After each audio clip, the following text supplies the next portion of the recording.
Andy, welcome back to Tuscaloosa. I hope you're doing well. Doing good. Good. What's on the menu for tomorrow? Because I know you love food just like we do. So what's on the menu for tomorrow? Where are you going? So the party's at my sister-in-law's house, and I have been instructed to smoke a couple pork butts, and we'll shred that for pulled pork sandwiches. And then I am supposed to make mac and cheese, and I use a recipe that I stole from this place I ate at in Michigan one time that had the best mac and cheese I'd ever had. But I added bacon, of course, because why not? Sure.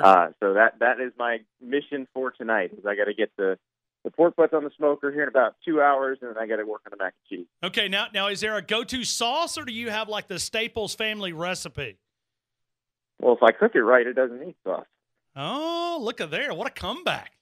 I like that. I like that. I mean, that's good. Listen, we love football, but we love food pretty close. It's like a 1A, 1B here in T-Town.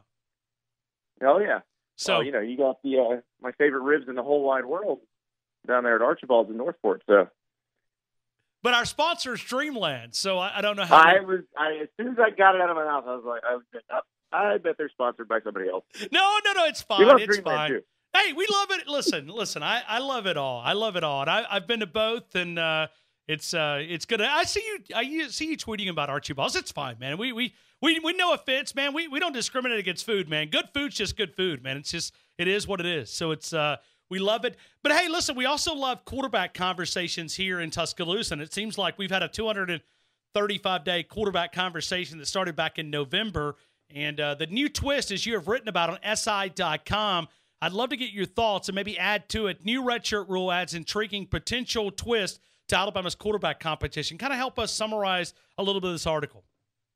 Well, I was on vacation when they passed the redshirt rule, so I figured y'all had already broken all this down 3 or 4 times by now. We have, but we want to hear from the national side of things. That's what we're looking for. Well, it's not any different. It's basically, if Jalen Hurts can play in 4 games and still redshirt, if he doesn't win that job, he graduates in December, he would have 2 years of eligibility at another place.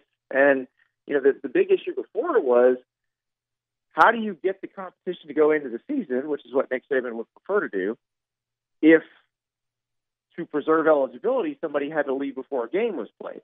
Because if that was the case, pre-redshirt rule, if you're Jalen Hurts and the competition seems to not be going your way in camp, then you're probably going to leave so you can preserve that year of eligibility and have 2 years to play. Tua would be the same situation. But with the redshirt rule, that's different with the redshirt rule for Jalen than it is for Tua because Jalen can graduate in December. So it can stretch into the season. And I'm sorry if you hear this, the party favors behind me. My kids grab some at the grocery store, so all I hear in my ear right now is so. But no, for Jalen, it's a little bit different because he graduates in December. He would have 2 years to play, even if he played in 4 games this season. So I think it makes it a lot more palatable option for Jalen Hurts, for Nick Saban. It seems like it kind of smoothed everything out where you would have had, quite a bit of tension there in August. It does give another tool in the tool bag for Nick Saban. But if you're Jalen Hurts, how do you handle this? Do you go to the coaching staff and say, okay, I've lost the job. I get it. I'm second place here. I'm the backup, but I'm only going to give you 4 games. If not, I'm going to pack my bags. I'm out of here now. That's the hard part there. And he, Jalen Hurts has never struck me as the kind of guy who would want to leave midseason. Agree. But here's the thing. He doesn't owe Alabama anything. They don't owe him anything. He wants to be a starting quarterback. Everybody's going into this with eyes wide open. So my guess is Alabama's going to take as much as they can get to see as much as they can. The coaching staff is very smart about this stuff. And, if you're Jalen, I would want to try to play in games to prove I'm better. So I feel like that would still be the best option. But you're right. What happens then if you get to game 4 and then he has to make a decision? Now, one decision that could be made, and out of respect to all parties, is you say something to the tune of, listen, make Mac Jones the backup. I'm still coming to practice. I'm still going to be in meetings. if you need me, if Tua goes down for the year and you need me to jump into the starter, I'm here. Sure. Because isn't his goal to be the starting quarterback at Alabama? And that way, he may use a year of eligibility, but it would be as the starting quarterback at Alabama if that happened in an emergency. But it is strange. I do wonder how much would go into that. I mean, you think about it. A few years ago, when Jalen was the starter as a true freshman, and they played against Clemson in the national title game, that whole playoff run was done with backup quarterbacks who said they were transferring. So it can be done. There is a way to handle it gracefully. And he is, to me, the most intriguing part, because I've been on record for several months that I think Tua is going to win the job, but I'm more intrigued with how Nick Saban manages this, because would you say this is his toughest decision in 12 years that he's been in Tuscaloosa? Yes and no, because Okay. Here's the thing. You're going to win a ton of games no matter what you decide. You're going to compete for the national title or compete for the SEC title and potentially make the playoffs no matter what you decide. They're both really good. But you've got to decide who do you think will win you more games? Who do you trust in a playoff game? And you've seen them both in a playoff game.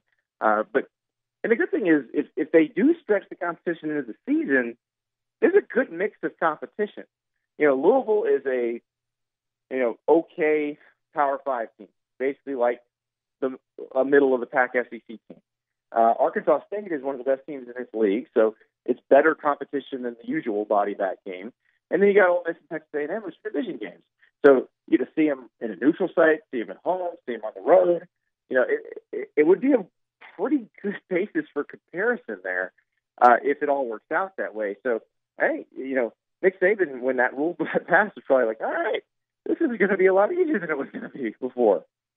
I'm sure. And I guess I'm kind of also curious, 2 weeks when we all convene on Atlanta, Georgia, and we get together and we talk about SEC Media Days, how Nick Saban is going to manage this, because there's also, the last time we've heard from Jalen Hurts, which I'm convinced that we may never hear from Jalen Hurts again. They may never roll him out in front of the media, and maybe that's the smart thing. They blocked us. Well, it's not him. It's his dad.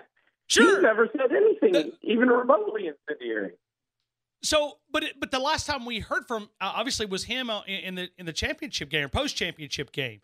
And then we go into this conversation is, it's so easy to take what his dad says and apply it to maybe what his thought process, which is probably really unfair for us to do that, but it's kind of almost natural. Well, I don't think it's unfair. I think what his dad said is probably pretty accurate. Jalen's pretty humble and is not going to say that himself, but he would be the biggest free agent in college football history. That's not boasting or lying or anything. That's just the truth. So, all right. He's handling this as best he can. I mean, nobody asked for this to happen.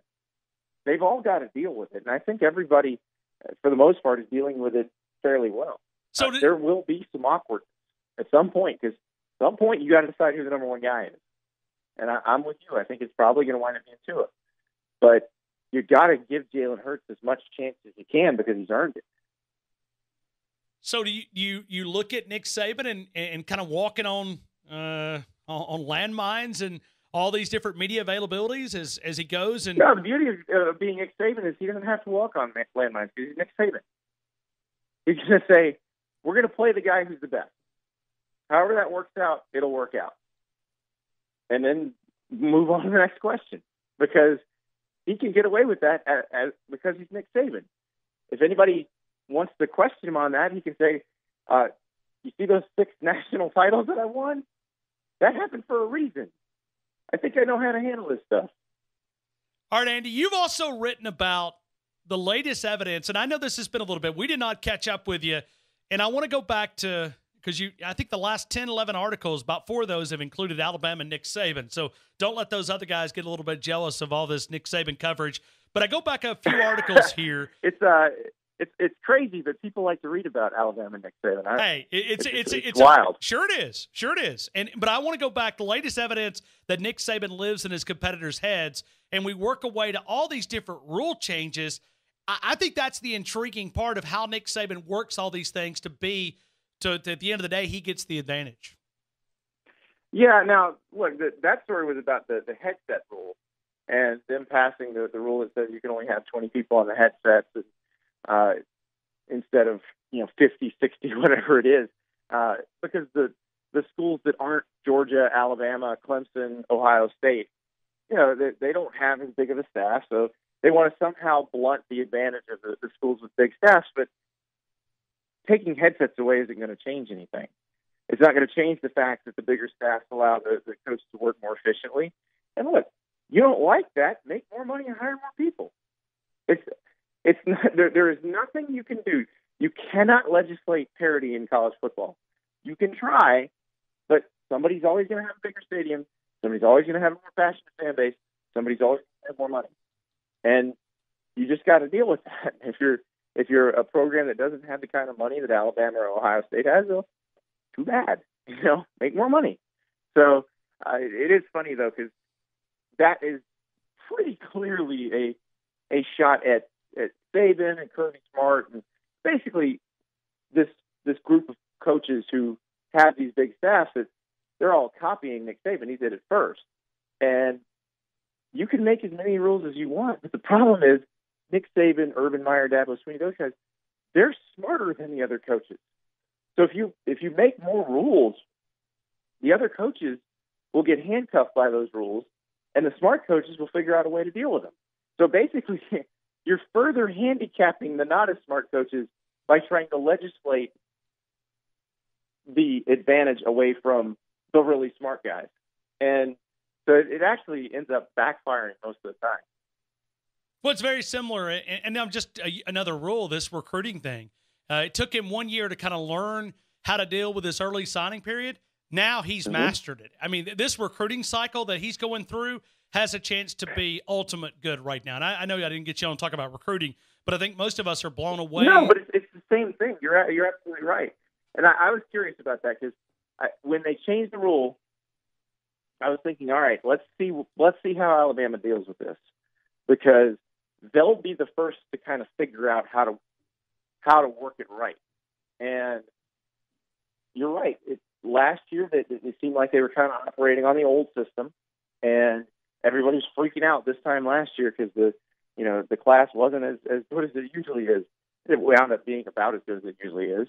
But now they're set up, and it looks like come December they'll sign a massive normal size class, and they'll all be 4 and 5 stars just like they always are. So it seems like they've adjusted quickly.